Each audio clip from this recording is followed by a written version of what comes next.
Hello everyone, welcome to my channel Kamal Nursing Guide.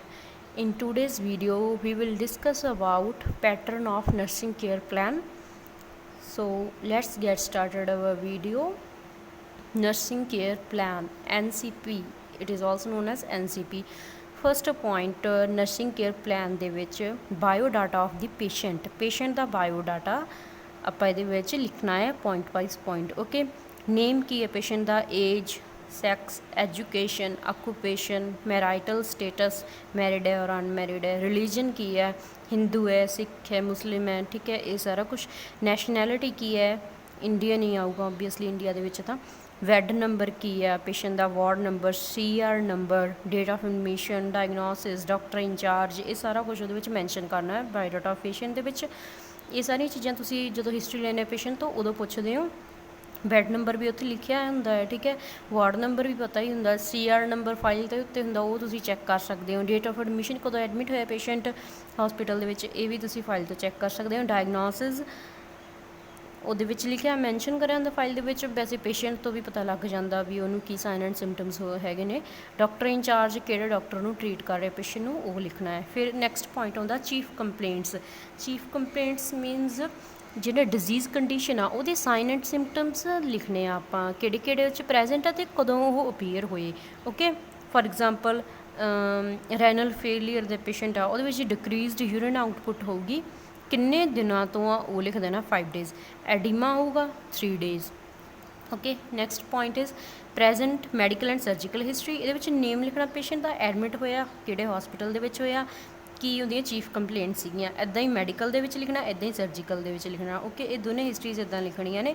ਜੇ ਉਹਦੀ ਕੋਈ ਸਰਜਰੀ ਹੋਈ ਹੈ ਪ੍ਰੈਜੈਂਟ ਦੇ ਵਿੱਚ, ਫੋਰ ਐਗਜ਼ਾਮਪਲ ਜੇ ਕ੍ਰੋਨਿਕ ਰੈਨਲ ਫੇਲੀਅਰ ਸੀਗਾ ਤਾਂ ਕਿਡਨੀ ਟ੍ਰਾਂਸਪਲਾਂਟੇਸ਼ਨ ਹੋ ਸਕਦਾ ਹੈਗਾ. ਓਕੇ, ਇੱਦਾਂ ਇਹ ਹਿਸਟਰੀ ਲਿਖਣੀ ਹੈ. ਫਿਰ past medical and surgical history, past ਦੇ ਵਿੱਚ ਉਹਨੂੰ ਕੋਈ ਮੈਡੀਕਲ ਪ੍ਰੋਬਲਮ ਤਾਂ ਨਹੀਂ ਸੀ ਜਾਂ ਕੋਈ ਸਰਜੀਕਲ, ਉਹ ਇੱਥੇ ਮੈਂਸ਼ਨ ਕਰ ਦੇਣੀ ਆ. ਨੈਕਸਟ ਹੁੰਦਾ ਫੈਮਿਲੀ ਹਿਸਟਰੀ. ਫੈਮਿਲੀ ਹਿਸਟਰੀ ਦੇ ਵਿੱਚ ਇੱਕ ਟੇਬਲ ਬਣਾਉਣਾ ਹੈ. ਟੇਬਲ ਦੇ ਵਿੱਚ name, relationship, age, sex, education, occupation, marital status and health status, ਇਹ ਸਾਰਾ ਕੁਛ ਮੈਂਸ਼ਨ ਕਰਨਾ ਹੈ. ਫਸਟ ਆਫ ਆਲ ਪੇਸ਼ੈਂਟ ਦਾ ਨਾਮ ਲਿਖ ਲਿਆ ਇੱਥੇ, ਸਿਮਰ ਸਿੰਘ ਆ for example, Simar Singh. And relationship ਇਹ ਤਾਂ ਪੇਸ਼ੈਂਟ ਹੈ ਖੁਦ, ਠੀਕ ਹੈ, ਇੱਥੇ ਲਿਖਤਾ. ਫਿਰ ਉਹਦੀ ਏਜ, ਸਾਰਾ ਕੁਛ ਇੱਦਾਂ ਲਿਖ ਦੇਣਾ ਵਾ. ਮੈਰਾਈਟਲ ਸਟੇਟਸ, ਮੈਰਿਡ, ਅਨਮੈਰਿਡ, ਇਹ ਸਾਰਾ ਕੁਛ ਲਿਖ ਦੇਣਾ. ਹੈਲਥ ਸਟੇਟਸ ਦੇ ਵਿੱਚ ਆ ਕੇ ਆਪਾਂ ਲਿਖਣਾ ਜਿਹੜੀ ਉਹਨੂੰ ਡਿਜ਼ੀਜ਼ ਕੰਡੀਸ਼ਨ ਹੋਈ ਹੈ, ਫੋਰ ਐਗਜ਼ਾਮਪਲ ਰੈਨਲ ਫੇਲੀਅਰ. ਓਕੇ, ਫਿਰ ਸਾਰੇ ਫੈਮਿਲੀ ਮੈਂਬਰਸ ਦਾ ਨਾਮ ਲਿਖ ਕੇ ਉਹਦਾ ਕੀ ਪੇਸ਼ੈਂਟ ਦੇ ਨਾਲ ਰਿਲੇਸ਼ਨਸ਼ਿਪ ਹੈ ਸਾਰਾ ਕੁਛ ਮੈਂਸ਼ਨ ਕਰ ਦੇਣਾ.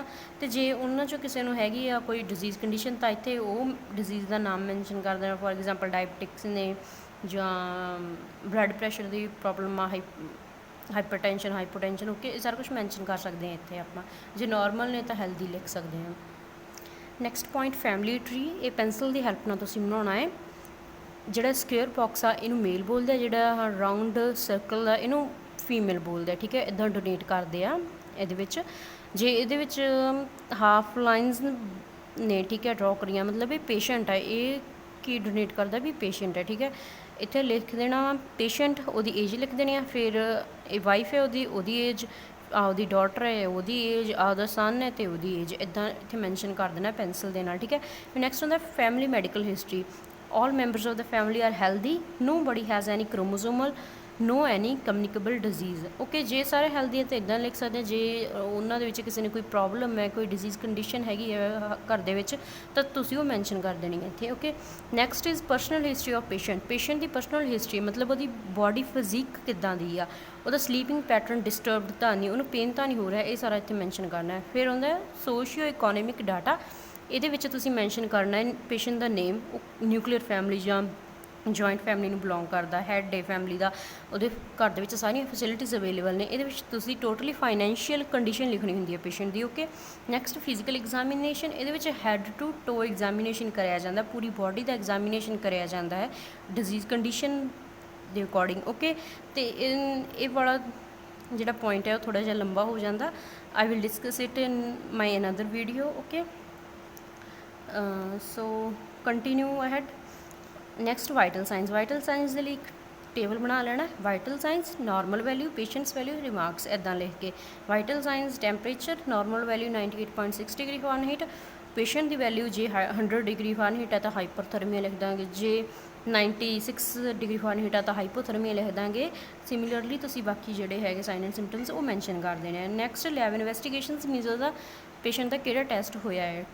ਓਕੇ, ਟੈਸਟ ਲਿਖ ਦੇਣਾ normal value, patient's value and remarks. For example haematocrit ਦਾ ਟੈਸਟ ਹੋਇਆ, ਉਹਦੀ ਵੈਲਿਊ ਨਾਰਮਲ 40 to 50% ਹੁੰਦੀ ਹੈ, ਬਟ ਪੇਸ਼ੈਂਟ ਦੀ ਵੈਲਿਊ ਆਈ ਹੈ 58%। It mean it is increased. Okay, likewise you have to mention the another test results. Next point is about medications. ਕਿਹੜੀ medicine ਆਪਾਂ ਐਡਮਿਨਿਸਟਰ ਕਰੀਏ ਪੇਸ਼ੈਂਟ ਨੂੰ, ਇਹਦੇ ਟੇਬਲ ਬਣਾਉਣਾ ਇੱਕ, ਉਹਦੇ ਵਿੱਚ ਡਰੱਗ ਲਿਖਣਾ, ਡਰੱਗ ਦਾ name, dose, route, frequency and action. Drug for example furosemide ਦਿੱਤੀ ਜਾਂਦੀ ਹੈ ਰੈਨਲ ਫੇਲੀਅਰ ਦੇ ਪੇਸ਼ੈਂਟਸ ਨੂੰ ਮੋਸਟਲੀ। ਇਹਦਾ ਡੋਜ਼ ਲਿਖਣਾ 20 to 80 mg। ਰੂਟ ਲਿਖਣਾ ਵੀ ਉਹਨੂੰ ਓਰਲੀ ਦਿੱਤੀ ਆ ਜਾਂ IV ਇਨਫਿਊਜ਼ਨਸ ਕੀਤੀਆਂ ਨੇ, ਠੀਕ ਹੈ, ਉਹ ਚੀਜ਼ ਇੱਥੇ ਮੈਂਸ਼ਨ ਕਰ ਦੇਣੀ ਆ। ਫ੍ਰੀਕੁਐਂਸੀ ਮੀਨਸ ਡੇ ਦੇ ਵਿੱਚ ਕਿੰਨੇ ਵਾਰ ਦਿੱਤੀ ਆ, BID 2 ਟਾਈਮ ਦਿੱਤੀ ਆ, TDS। Okay, you can check these frequency abbreviations in my another video, you can check for this playlist। Okay, and action ਲਿਖਣਾ ਡਰੱਗ ਦਾ ਐਕਸ਼ਨ ਕੀ ਆ, ਵੀ ਉਹ ਡਾਈਯੂਰੈਟਿਕ ਹੈ, ਐਂਟੀ ਇਨਫਲਾਮੇਟਰੀ ਹੈ, ਐਂਟੀਬਾਇਓਟਿਕ ਹੈ, ਉਹ ਚੀਜ਼ ਐਕਸ਼ਨ ਹੁੰਦੀ ਹੈ, ਉਹ ਮੈਂਸ਼ਨ ਕਰ ਦੇਣਾ ਹੈ। Okay, next is nursing assessment. ਜਿਹੜਾ ਕੁਛ ਤੁਸੀਂ ਪੇਸ਼ੈਂਟ ਦੇ ਵਿੱਚ ਅਸੈਸ ਕਰਿਆ, ਉਹਨੂੰ ਪੇਨ ਹੈ ਜਾਂ ਹੋਰ ਕਹਿ ਸਕਦੇ ਹਾਂ ਆਪਾਂ ਫੀਵਰ ਹੈ, ਉਹ ਸਾਰੀਆਂ ਚੀਜ਼ਾਂ ਇੱਥੇ ਨਰਸਿੰਗ ਅਸੈਸਮੈਂਟ ਦੇ ਵਿੱਚ ਮੈਂਸ਼ਨ ਕਰਨੀਆਂ। Nursing diagnosis mainly 7 to 8 diagnosis ਲਿਖਣੇ ਕੰਪਲਸਰੀ ਹੁੰਦੇ ਆ ਤਾਂ ਕਿ ਵਧੀਆ ਇੰਪ੍ਰੈਸ਼ਨ ਪਵੇ ਐਗਜ਼ਾਮੀਨਰ 'ਤੇ। Okay, fluid volume access related to decreased glomerular filtration rate, decreased urine output। ਇਹਦੇ ਵਿੱਚ ਤੁਸੀਂ ਜਿਹੜੇ ਸਾਈਨ ਐਂਡ ਸਿੰਪਟਮਸ ਹੁੰਦੇ ਆ ਉਹ ਲਿਖਣੇ ਹੁੰਦੇ ਆ ਵੀ ਉਹਦੇ ਨਾਲ ਕੀ ਹੋਇਆ ਅਤੇ ਕਿਹੜੀ ਡਿਜ਼ੀਜ਼ ਕੰਡੀਸ਼ਨ ਦੇ ਨਾਲ ਰਿਲੇਟਡ ਸੀਗਾ ਉਹ ਸਾਰੇ ਡਾਇਗਨੋਸਿਸ ਸਾਈਨ ਐਂਡ ਸਿੰਪਟਮਸ ਦੇ ਅਕੋਰਡਿੰਗ ਬਣਦੇ ਜਾਣੇ ਆ, ਠੀਕ ਹੈ। 7 to 8 ਬਣਾਇਓ ਪਲੀਜ਼ ਇਹਦੇ। ਨੈਕਸਟ ਸ਼ਾਰਟ ਟਰਮ ਗੋਲਸ, ਮਤਲਬ ਜਿਹੜੇ ਆਪਾਂ ਗੋਲਸ ਸ਼ਾਰਟ ਟਰਮ ਦੇ ਵਿੱਚ ਕੰਪਲੀਟ ਕਰਨੇ ਆ, ਟਰੀਟ ਕਰਨੇ ਆ। ਜਿੱਦਾਂ ਕਿ ਪੇਨ ਹੈ, ਪੇਨ ਨੂੰ ਆਪਾਂ ਸ਼ਾਰਟ ਟਰਮ ਦੇ ਵਿੱਚ ਟਰੀਟ ਕਰਨਾ, ਕਿਉਰ ਕਰਨਾ, ਠੀਕ ਹੈ। ਲੌਂਗ ਟਰਮ ਗੋਲਸ ਜਿਹੜੇ ਆਪਾਂ ਥੋੜ੍ਹੇ ਜਿਹੇ ਟਾਈਮ ਦੇ ਨਾਲ ਕਿਉਰ ਕਰ ਸਕਦੇ ਹਾਂ, ਜਿੱਦਾਂ ਕਿ ਸਕਿਨ ਇੰਟੀਗ੍ਰਿਟੀ ਮੇਨਟੇਨ ਕਰਨ ਨੂੰ ਥੋੜ੍ਹਾ ਜਿਹਾ ਟਾਈਮ ਲੱਗ ਜਾਂਦਾ, ਇਹ ਉਹ ਚੀਜ਼ ਆ ਗਈ, ਠੀਕ ਹੈ।